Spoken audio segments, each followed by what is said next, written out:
Tonight on 2020. The perfect crime, almost. I mean, you really thought you would be able to pull this off? Yeah, it's stupid. He had the perfect plan for a bank heist. Every bizarre detail worked out. Extra suspects courtesy of Craigslist? Check.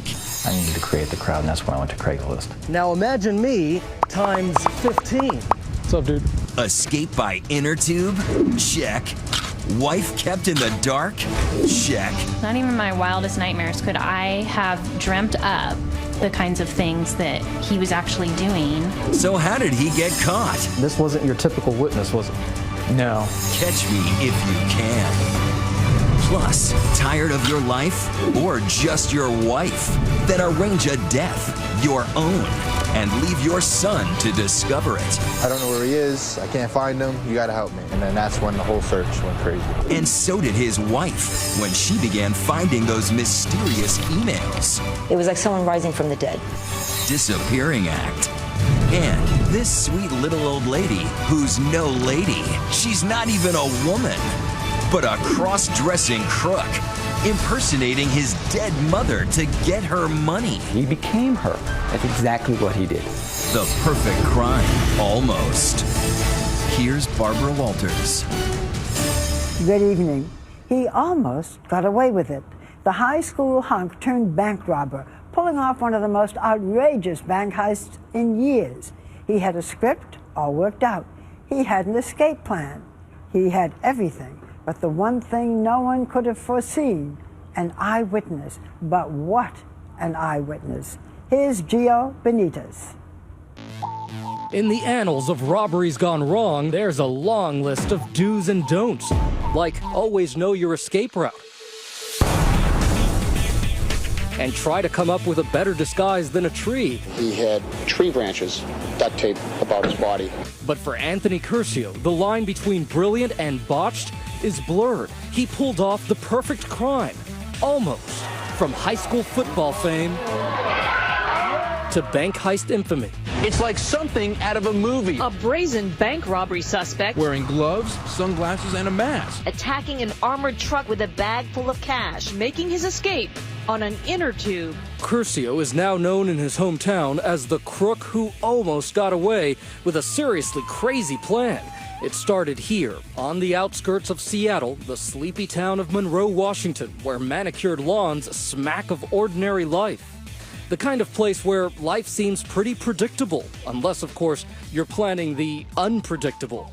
In Curcio's case, it was a crime fit for Hollywood, complete with decoys and disguises, daring escapes on jet skis and inner tubes, and bags overflowing with stolen loot. You had just stolen $400,000. What does that even look like?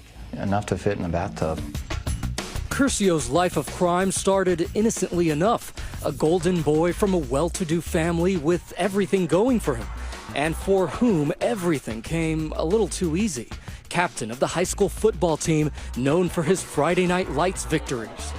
Catching a touchdown pass, that's a true feeling. How much of that defined who you were then? Everything. That's what I was. He had it all: good looks, a talent for sports, and a pretty cheerleader girlfriend named Emily.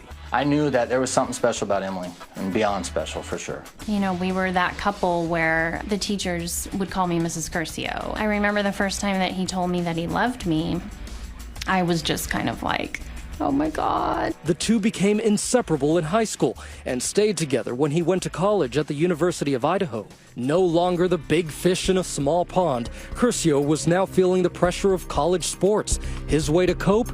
Alcohol. Lots of alcohol. That was your escape. You just kept drinking and drinking and drinking and drinking. It got so bad after a couple months of that, I was just drinking straight out of the bottle. The next season, a torn ACL was Curcio's introduction to a new vice, Vicodin, which numbed the pain of just about everything. I was insecure about not being good enough. Vicodin took that away from me. It calmed me down. It made me feel like Anthony doesn't need to be an athlete. How far would you go to get it? And I started forging prescriptions, going into pharmacies, faking injuries. One day I'd be John with a dental issue, and in the next pharmacy I'd be Steven with a hurt leg. That was where I crossed the line. In high school, I had this moral foundation, integrity. Once I met Vicodin, that all went out the window. You talk about Vicodin like it's a person. Vicodin, well, it's an enemy. It's what it is. Pills became his lifeblood. When my addiction progressed, my criminal involvement progressed too. The more pills he took, the more brazen his behavior, like dressing up as a mover to steal college furniture. He even created counterfeit baseball cards to sell on eBay, all for his addiction. All I remember is that moment after I take pills and feeling like the man again. Everything's cool, everything's at peace. It was that man who married his high school sweetheart Emily and became a father to a little girl. He lived a double life for over a decade. You were putting on this front. As best I could, yes. He was the spin master, and I was like putty. I believed everything that he said. He was a man used to turning a quick buck, so he got into real estate, flipping houses to support an increasingly lavish lifestyle. Not even my wildest nightmares could I have dreamt up or made up the kinds of things that he was actually doing. She stayed with him through multiple stints of rehab, but had no idea how far her husband had fallen. At his worst, Curcio says he was blowing through $15,000 a month on drugs, popping 50 pills a day. He was living on the edge. Then he went over it. After investing hundreds of thousands of dollars in homes. The market crashes. Yes. And now you've not just lost your money, now you're losing your drugs. Now I'm losing my drugs. The man on top of the world was going belly up, on the verge of losing his big house and the Mercedes parked out front. Now, with less than $20 in his bank account, he was even stealing groceries. So he did what came naturally, find his next fix. Sitting in a parking lot, munching on a Jack-in-the-Box burger, Curcio came up with an even grander plan for some fast cash. I'd just been into the Bank of America, and I see the armored car show up. What'd you say to yourself? This is the answer. Curcio became obsessed with, even addicted to, planning an armored truck heist, drawing elaborate diagrams of the scene, spending hours watching the trucks and learning their blind spots. All to the hum of Tom Petty's Free Fallin' on the radio. When I was on pills, I have the OCD, very detail-oriented. Curcio came up with a clever disguise when he was out, casing the bank. I started to dress up as like a landscaper that was doing the grounds. I got this landscaping outfit, blue shirt, blue hat, safety vest, and I was so obvious right in front of him that he couldn't see me. The getaway plan? Use something fast to get down a slow-moving creek. A jet ski would do, but when he found the water wasn't deep enough. I start digging this thing out, 6, 7, 8 hours a day. You realize you were literally changing the geography of a creek. Yes. So that this could work. Yes, stupid. I mean, you really thought you would be able to pull this off. Yes, there was no question I wouldn't be able to pull it off. That's how I thought then. On the first dry, or rather wet run, the jet ski hit a rock, still not deep enough. So he came up with Plan B. He would use an inflatable yellow inner tube to float his way to freedom. And here's where Curcio's plan jumped the tracks. On a practice run, Curcio stashed his disguise behind a nearby dumpster, forgetting, of course, that where there are dumpsters, there are dumpster divers. This homeless guy with this long beard and a dog started yelling, "I know what that stuff is," or something like that. And I was like, "What are you talking about?" And I got in to my car. I'm thinking, man, you just jeopardized everything. You've done all this planning, you've done all this stuff in order not to get caught. And then I started to think, even if he has a light description, that doesn't mean anything. To Curcio, there was no turning back. And now there was just one step left, creating 15 accomplices to help him pull off his perfect crime. I realized that I could create decoys by just blending into the crowd. You needed to create the crowd. I needed to create the crowd, and that's when I went to Craigslist.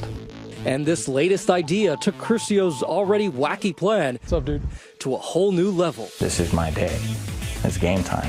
Stay with us.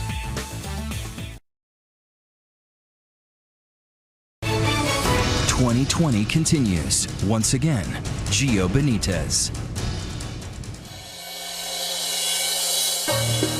Anthony Curcio was about to attempt one of the most bizarre bank robberies in recent history. After 3 months of meticulous planning, everything was in place, including the final detail, decoys. I needed to create the crowd. How can I get people to show up at all this place, at one time or whatever? My thing was, I'm gonna go make a Craigslist posting, and I'm gonna get people to wear the exact same thing I was wearing there. He posted a convincing ad luring eager landscapers with promises of $28 an hour. It specified a uniform, blue hat, blue shirt, safety glasses, and a yellow vest, a minor investment for someone looking for a job. He even followed up by email with more details, where and when to meet, and to stay put until their supervisor showed up. And it worked. The morning of the crime, a crowd of hopeful workers stood cluelessly outside the bank. This was the getup Curcio's ad called for. Now imagine me times 15.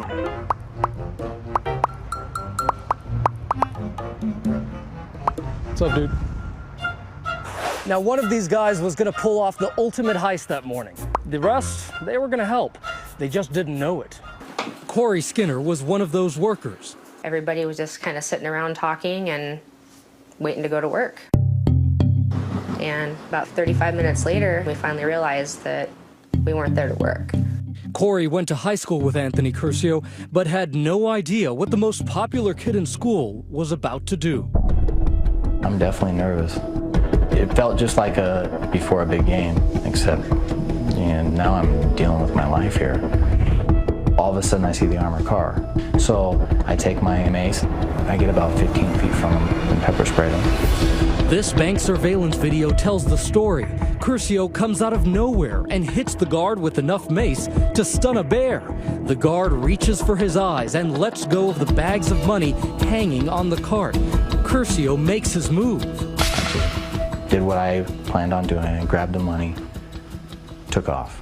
Detectives Tim Buzz Bazell and Barry Hatch didn't need to get the call that morning. They heard it. I was on another case, and I kept hearing sirens and sirens, and I know, oh, something's big's going on.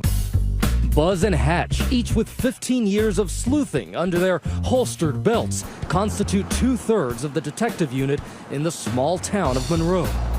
But when Buzz and Hatch arrive at the bank that day, they encounter a first. 15 clones of their crook. When you started seeing all these people wearing the same clothes, what were you thinking? A lot of people dressed up the same way might be a distraction to some, but really we're chasing a guy that's running down the street, stripping off his clothes. They learn from eyewitnesses that the culprit is tall, skinny, and athletic, and that he took off carrying the 2 bags of cash under his arm. Like, what else? A football. Where was he running off to? Did they tell you where? Right down to the creek. Right down this way? Yep. We see how busy this road is. It's a very busy intersection and road. And it happened in the middle of the day. Yes, and he almost got hit by a truck. The witnesses saw the robber race down this path toward the creek, fumbling one bag along the way, clearly overwhelmed by the weight of his treasure.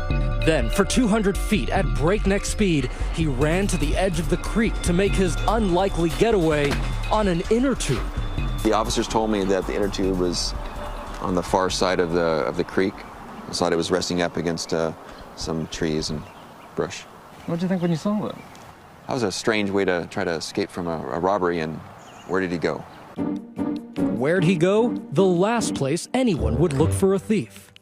I have to get out of there. So I'm trying to think in this whole chaotic mess, and the only place I could think of was, well, the one place that the police aren't going to be is at the police station right now. Curcio sets off in the direction of the local police station, now looking like an average Joe walking down Main Street. But this was where Curcio's plan really goes awry, with 2 thoughtless blunders. Number 1, my shoes are soaking wet. When he tries to use a phone at a nearby business, he nearly blows his cover. I'm hoping the receptionist doesn't notice him. I say, is it all right if I use your phone? He gets on the phone and arranges a ride, but then blunder number 2 hits him. Where do you stash 400 grand in cash? After counting it, it was like, okay, it's a done deal. Pat myself on the back. I saved the day in my mind. Then I'm trying to figure out, well, what do I do with this money? Where am I going to keep it? You spent all that time planning this heist and all that. You had no idea what you were doing with the money? No. But there was something Curcio left behind in his mad dash. When he ran off, he had tore off his mask, a particle mask, dark sunglasses, a hat, a wig, and threw that onto the ground and continued running down to the river. And what were you thinking when you hear all this? I'm suspecting that all of that is great evidence to catch whoever did it. Inside the robber's mask, trace amounts of saliva that would contain his DNA. But finding a man that matched that DNA would take these detectives on a cat and mouse chase right out of Catch Me If You Can. Someone called in a report of robbery-type items being hidden behind a dumpster near the bank. When they dig up the report, they find the caller not only discovered the disguise, he also took down the license plate of the man who came back for the items. When that officer put that license plate in there, what do you learn about that? The owner of the vehicle. And who's that owner? Emily Curcio. And in the small town of Monroe, everyone knew Emily Curcio was married to Anthony Curcio. Anthony's name was the one that quickly came to the top of the list. Now you have this name at the top of the list, and what do you do with it? Well, we've got to track down the witness to start with, to really solidify that what he saw was what he saw. And this wasn't your typical witness, was it? No. When we come back, who was the mystery caller who had been keeping an eye on Curcio? His identity would shock everyone. Stay with us. We return to the perfect crime. Almost. Once again, Gio Benitez. 911, what's your emergency? Yeah, I found a bunch of burglary tools. 3 weeks before Anthony Curcio made off down that babbling brook on an inner tube, this call came into 911 reporting suspicious items behind a dumpster. He found burglary tools? Yeah, a cap, a wig, a can of mace bigger than I've ever seen. All right, can I get your last name, please? Dean, D-E-A-N. Your first name? Alan, A-L-A-N. Alan, what's your phone number? I don't have one, I'm homeless. Homeless, that's right. The caller was someone who didn't have much, but among his belongings, a moral compass. Remember the dumpster guy who warned Curcio weeks before the robbery about being up to no good? I thought, well, maybe if he's homeless, maybe he's been drinking, maybe he's not going to remember my description. Now he was a crucial witness, and Buzz and Hatch needed to find him to help them nail Curcio. But how do you find a witness with no address? I went to a McDonald's and I bought 10 regular hamburgers, and I started handing out hamburgers to homeless people, asking if they knew a guy named Alan. In tiny Monroe, there was only one place you would take hamburgers to find a homeless guy: Tent City. 6 hamburgers later, I found a tent with a guy named Alan. So now you have 4 hamburgers left. And what happens when you reach Alan's tent? You know, you can't really knock on the door of a tent, but I just said, "Alan, are you in there? It's the police." And he responded with, "It's about time you got here." This is Alan Dean, perhaps the unlikeliest source for the key that would unlock this entire case. What did you see behind that dumpster? Well, it was just a wig, sunglasses, big can of mace, stuff like that. I knew what it was. What was it? Burglary tools, robbery tools. How'd you know? I mean, who else is going to wear a wig? And you see a guy, don't you? What happens? He walked straight up to it, so I knew it was his. And I went over and told him that the police were coming to take a look at that stuff, and he might as well just leave it alone. And so what happened? The moment he picks that up, what do? He got in his car, and I wrote the tag number down. And you have a pen? You have a pen right now? Yeah. I like to do the crosswords. So you always have a pen with you? Yep. What do you think he thought of you? I think he felt like that I wouldn't remember anything or something like that. You never thought that he was going to be the key witness? Oh, no way. No. I underestimated him completely, yes. With Dean's statement, detectives are closing in on Curcio. Then we decided we needed to set up surveillance on Anthony. And how did that go? At first not good because we couldn't find him. So where does a thief with $400,000 go? Las Vegas. That's right. Instead of laying low, Curcio heads to the Palms Hotel in Sin City. And sin he did, cheating on Emily, throwing money around with another woman. But after a night of sex, drugs, and a Britney Spears concert, Curcio's conscience got the better of him, nagging thoughts of his wife, toddler, and now a newborn, just weeks old. It was like, why'd you do that? Why are you in Vegas? Why aren't you home with your family? Why aren't you a husband? Why aren't you a father? And here I have all this money, and it still didn't solve that problem. And it made me sick. He returns home to a very suspicious wife, the town rumor mill still buzzing from the heist. He would make comments about the robbery like, oh, did you see this in the paper? And he'd hand me the paper and be like, oh my gosh, isn't this awesome? You know, isn't this cool? I'm like, yeah, pretty cool, you know, like whoever did that's gonna get caught, and then I'm sure they're gonna think it's really cool then. But Emily isn't the only one watching him. So are Buzz and Hatch, waiting patiently while suspect number 1 keeps screwing up. His 400 G's now bankrolling flashy purchases like a Range Rover. Then one day, when he stops at a gas station, cops get the break they need. They saw him get out with a Gatorade bottle that he had in his vehicle and throw it into the trash. Inside that bottle, enough of Curcio's DNA to compare to the saliva in that mask ditched at the scene. Bingo, it's a match. What's going through your mind? We got him. We got our guy. While hanging out in this Target parking lot with a little pocket money, $17,000, Anthony Curcio was arrested. There was definitely a moment where it sunk in that he definitely had something to do with this, and how the hell did I get here was when I looked through that peephole and there's 4 armed police FBI agents on my porch. After years of secret addiction and lies, watching her best friend spiral out of control, Emily was spent. My heart just dropped, you know, and at the same moment it was like, thank God, it's over, you know, this is done. He eventually pled guilty and was sentenced to 6 years in prison. But it was Emily's sentence too. Now a full-time working mom left to raise their 2 girls alone. I sold off all of our belongings basically, and I just left the house and moved in with my parents. When the stolen money was finally recovered, it took 8 people 4 hours to hand count the crumpled bills that arrived in garbage bags. Curcio has given up his addiction and drawing diagrams of armored trucks. He's now taken to drawing pictures for children's books and educating young people about drug addiction. He's already co-authored a book about his wild heist and is working on making amends with Emily. So Emily, a lot of people might be looking at this and saying, what on earth is she doing with this guy?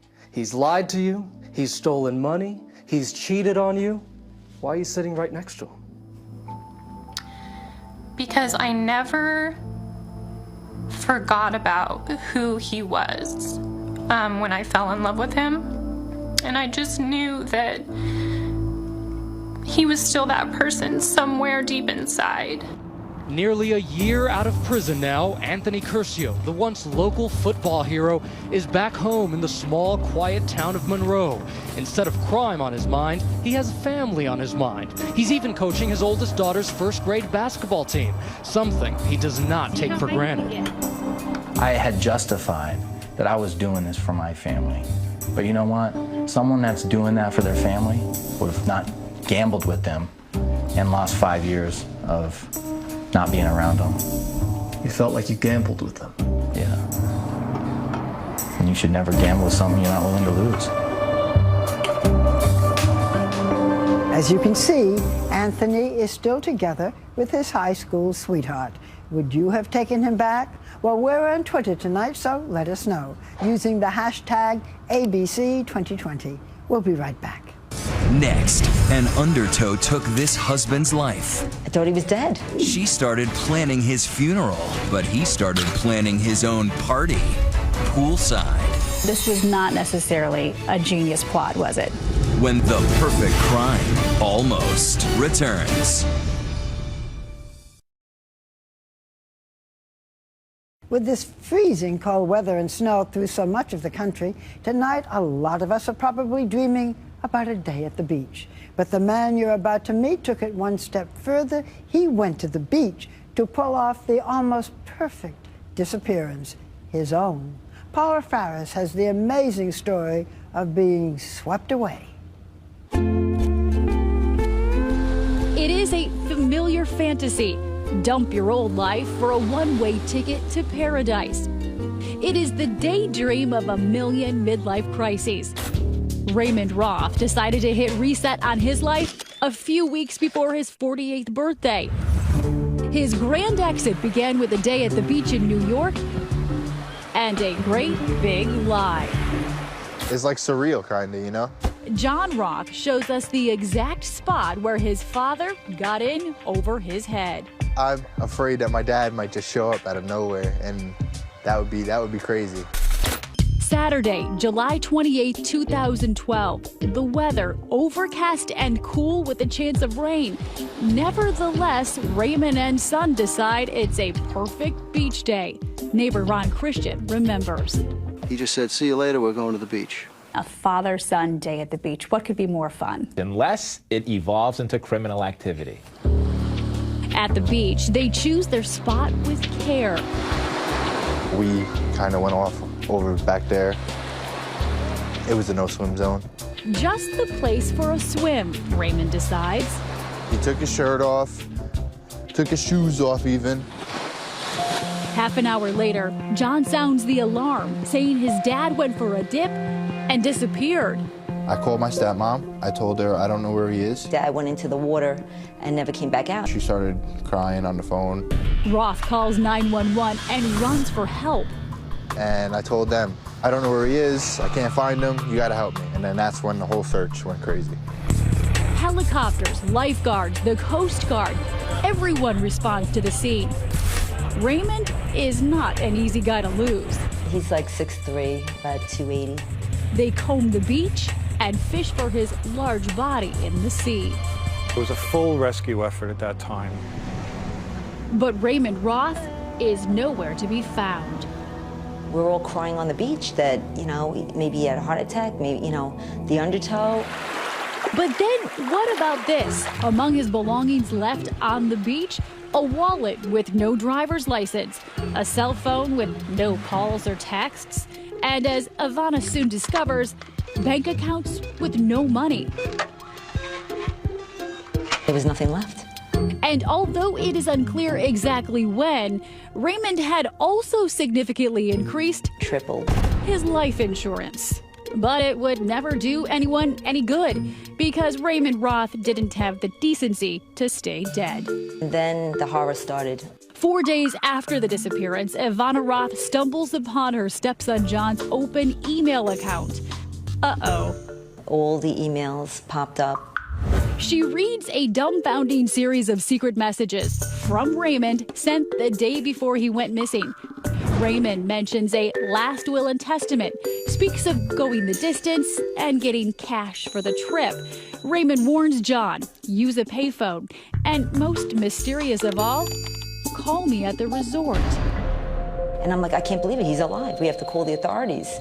Then, Ivana gets a phone call. He called my name. He was like, Yvonne, and I just hung up the phone. I couldn't believe it was his voice. It was like someone rising from the dead. I thought he was dead. When Ivana figured out her husband was still alive, she wanted to kill him. Instead, she did the next best thing. She blew the whistle on her allegedly scheming husband and his sidekick, her stepson. And where in the world was Raymond during his not-so-near-death experience? Tanning in Tahiti? Cooling his heels in Cancun? Posing as a playboy in Paris, perhaps? Nope. He drives his Honda down to his timeshare in Orlando, Florida. It's hard to believe that anybody would do that and then go to his timeshare. You know, if you're going to do that, you got to disappear for about 10 years. John Roth says one day on the front porch, his father laid out the plan to end his life. He said, well, I'm just going to go into the water and not come out, and that'll be it for me. And I was like, what? Are you kidding? Like, you're just going to try to kill yourself? And he goes, no.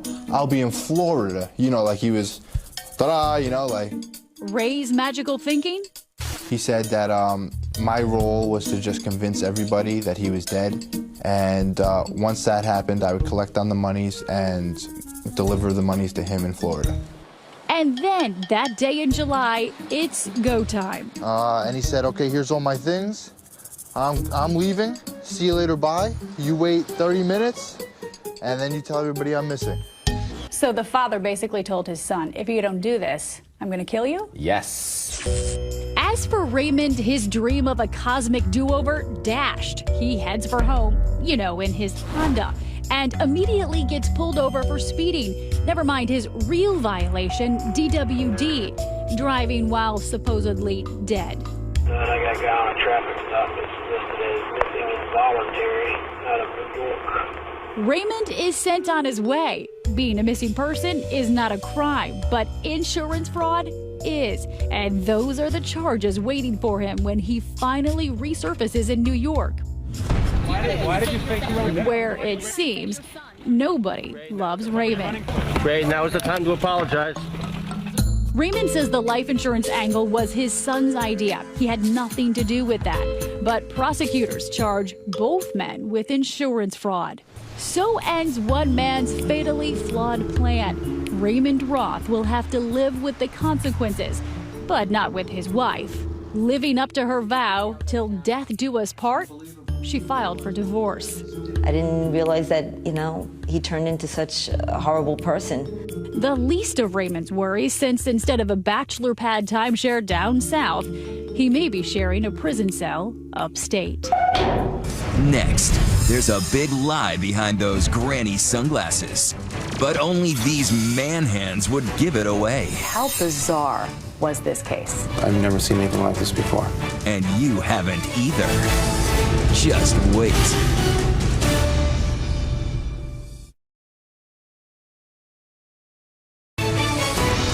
Once again, Barbara Walters.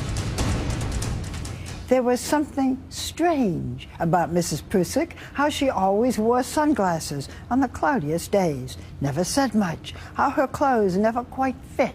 But the strangest thing of all, how a little lady dressed all in red managed to fool so many people for so long and pull off the almost perfect crime. Here's Amy Robach.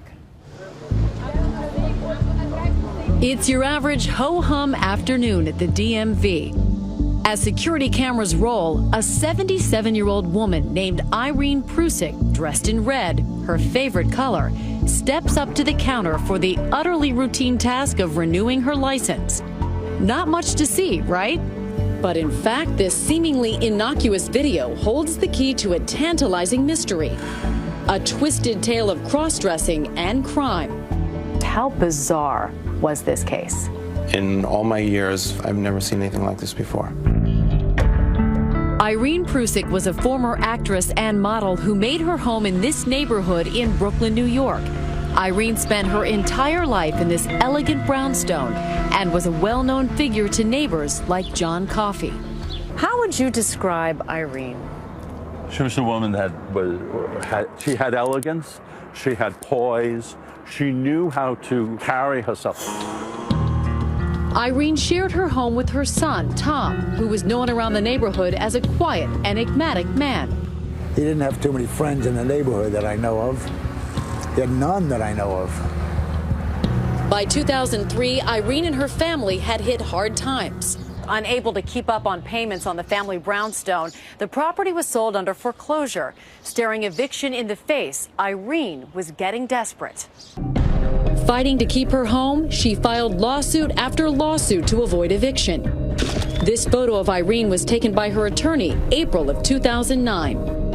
It was later that year when security cameras recorded that video of her renewing her license at the DMV. But for the past 6 years, there was something about Irene that was a hidden mystery. Her real home was not the townhouse in Brooklyn, but here. Irene Prusik had been dead and buried since 2003. Our beloved mother, reads Irene's headstone, everyone's talking about the lady in red. Also a note from her son, love Tom. But Thomas Parkin, shown here at the funeral home in front of his mother's casket, had much more sinister matters in mind than bereavement. Parkin was a con man and a thief who hatched the big lie, an elaborate scheme to impersonate his dead mother for criminal gain. He became her. That's exactly what he did.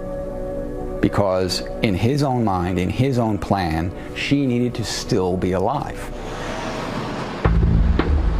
Parkin's incredible ruse started the very day of his mother's funeral. For her death certificate, he provided the funeral director with a fake date of birth and social security number, which means her death was never officially recorded. So the government continued to issue Irene's monthly social security checks, and Parkin, seen here on a bank surveillance camera, cashed them for himself. Parkin was also able to dupe various banks into issuing him credit cards in his dead mother's name.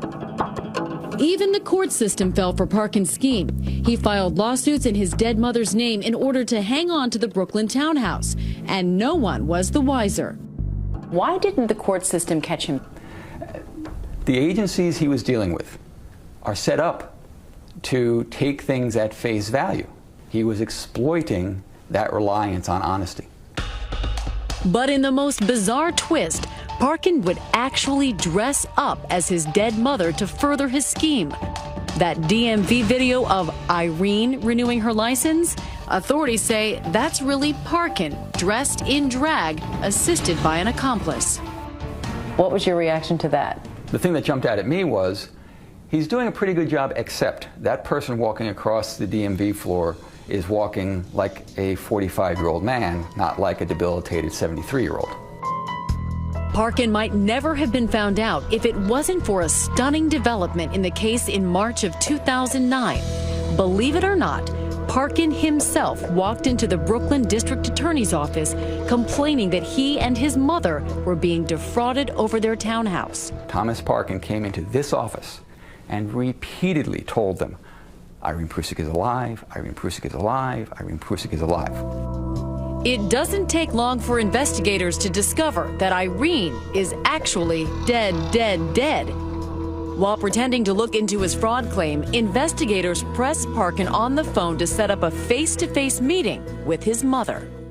It would aid our case if we could actually sit down and speak to your mother. Okay.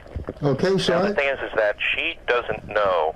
We haven't kept her up to date or informed of what has been going on. Most of the time, she's in Jersey, like she's now. This Friday was her birthday, so she wanted to be out there with the rest of the family. God bless her. God bless her. You have a party? Well, we had a little bit of a celebration over here. Finally, Parkin agrees to arrange a meeting with his mother at the Brooklyn townhouse.